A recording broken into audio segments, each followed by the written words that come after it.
1, 2, and 3, and hey now. Metal Mike coming at ya.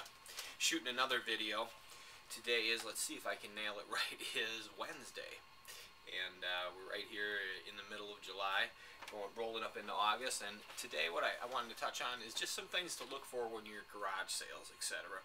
These are all things we know, but it's always good to refresh them.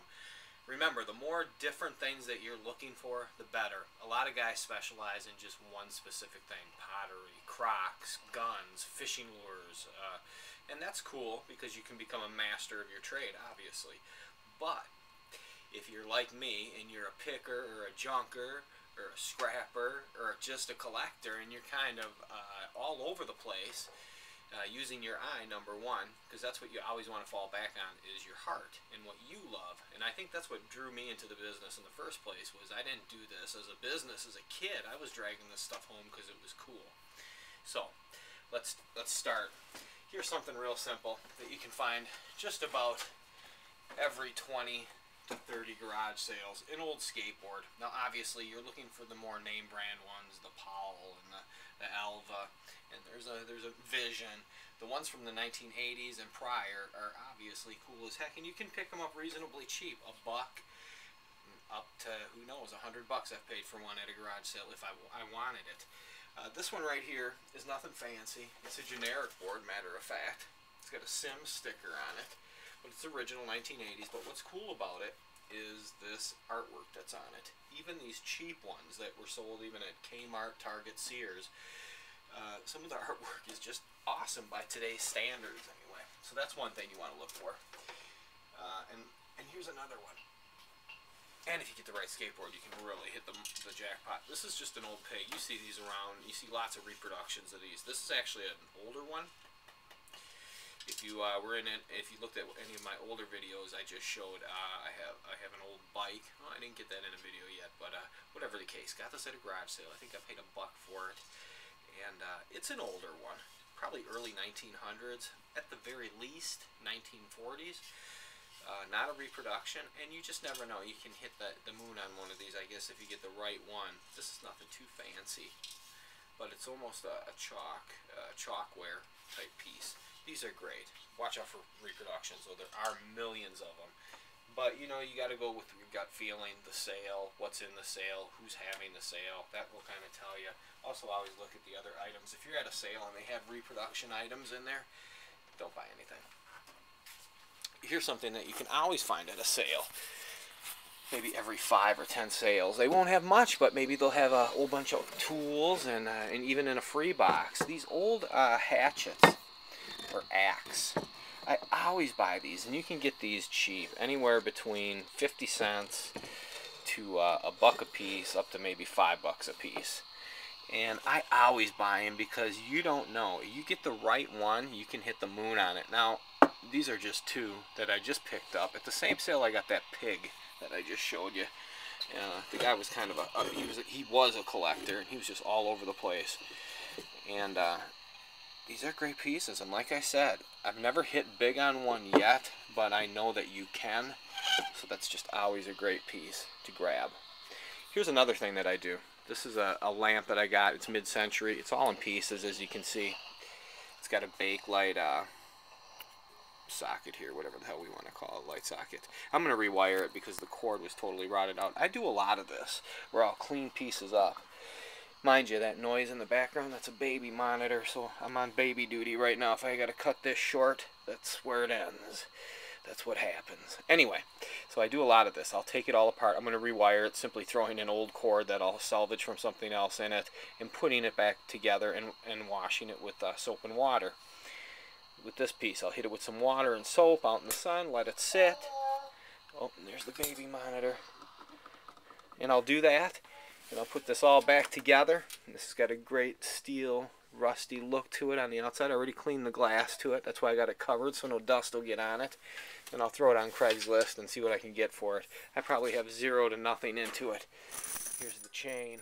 Little elbow grease always is a huge plus. I noticed I bought my son a vintage bike just recently, and I got to tell you this story because I was out the door. I was going to go to a Schwinn shop that's by my house. Let's see if I can get this shot here. And my girlfriend's like, go check out this bike shop. I knew what it was before I got it. It was going to be one of those damn cool, yuppie, everyone's got tattoos, everyone's cool as hell.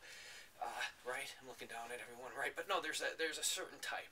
And I went in there, and they were all snooty. They were all so cool, having their Chinese food and talking about who was there and who's leaving. And I bought them a bike for 150 bucks, got it home and took a look at it, and I just noticed the rims on it, man. They had put new rubber tires on it and shit, but the rims were all rusted and pitted. Now, even when I sell a bike on Craigslist, I sit out in the sun, I enjoy it, I get some steel wool, I get all the rust off of it, I clean the frickin' piece up, just like I'm going to do with this one.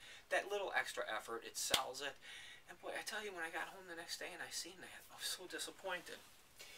So, take these old pieces that you can find cheap and clean them up. Little elbow, where you'd be surprised. Soap and water, clean it up. And here's a great piece. I think I paid 20. I paid 20 bucks for it. It's a World War I helmet. I've got it in this bag because it's relic condition.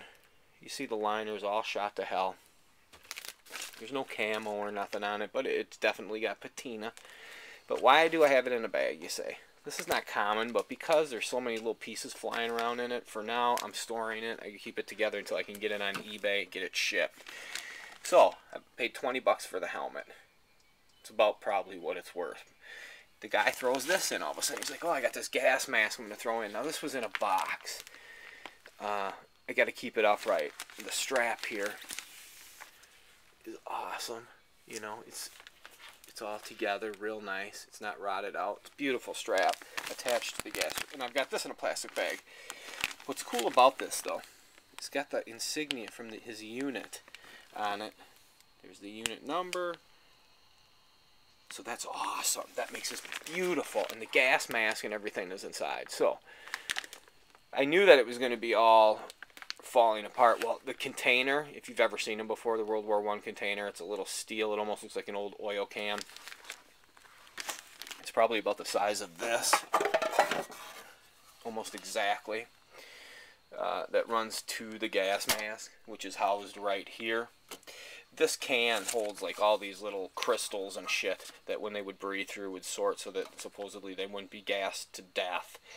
That's all frickin' rusted out on the bottom. So when I picked it up, it just was pouring those fucking chemical pellets out of there. Just piss me off. So I got to keep it upright. It's decomposing as I touch. When I touch it right there, I can feel the rust caving in, and the chemicals are sorting all down in here. Not chemicals, but the little coal pieces, whatever the hell it is. But whatever, it's still hazardous on some level, and it's just for a collector. And I will sell it. This is what makes it beautiful, is that insignia on there with the helmet tied together makes it a great set, and there is value there. So,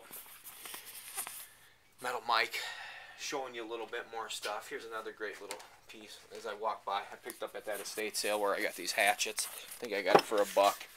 It's an old case, Toyota. Nice green little bag. And it's got Toyota tools made in Japan in it.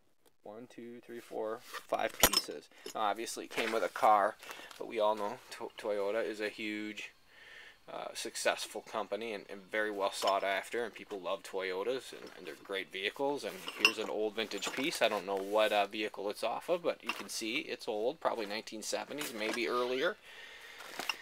eBay. What else can I grab and show you real quick?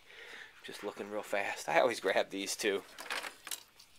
You can find these in free boxes, garage sales, 25 cents. These are old Bakelite, plastic, etc. And if you put a lot of these on eBay, you can do extremely well with them. People love them that have old homes and stuff, and they collect them. And great little things. Here's a couple cool little pieces too. Let's squeeze them into the chute, huh? So that's what you guys want to do. It's not me rambling, let's face it. It's these cool little pieces. These are little, I believe they would just be like giveaway at gas stations. Just little hats. Either that or the attendants would wear them for oil companies.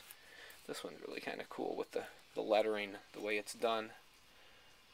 The House of Reinhard, Perfect Circle, Doctor of Motors. People collect these. You know it somewhere. There's somebody that's got to have this. Same company, eh? PC, Perfect Circle. Alright, that's cool. So obviously oil, whatever, gas company, whatever the case. Give these to the attendants to give away for free, or either they would wear them. I'm not too sure, but I know it's a piece that will get sold on eBay. And what's last to show you? What can I show you? Even an old fly swatter, right? How can you not? There's a couple fly swatters I've got around here that are very early that I picked up out of an old general store that had been closed down since the 1940s, 50s. And here they are right here. Look at these. Look at the handle on that. These are really early. I guarantee you there's not a lot of these around. Just basically held together with staples. So there is, I got to do some research. There's probably even a little name in there. I can see something shining through on this folded piece of paper. But who knows? Whatever. Great piece. I grabbed those. I got to sell those damn things. Alright. Metal Mike. Signing out on baby duty. Let's get the wide shot. Right? Let me see if you can get it right. You can hear my daughter on that monitor. She's mumbling. So I'm out. I'm going to go chill, take care of the kids the rest of the day. I got to move this inventory. I tell you, that's what is in the back of my head right now. And you guys too. Let's face it. If you're like me and you've got this much inventory, you need to be selling it too. And I'm hustling on Craigslist right now. I've got a million things on there. Problem is, it's just slow, tedious. It's very slow. You almost, if you're going to do it, you have to do garage sale, flea market, and then blow it out. And you really do, because these guys are not going to pay a lot. You get lucky with some really neat pieces, but overall, tough money. But it's still worth it, right? $300-400 at a pop for a day's work, maybe 4 hours, $100 an hour. That's cool. Hey now, Metal Mike coming at you.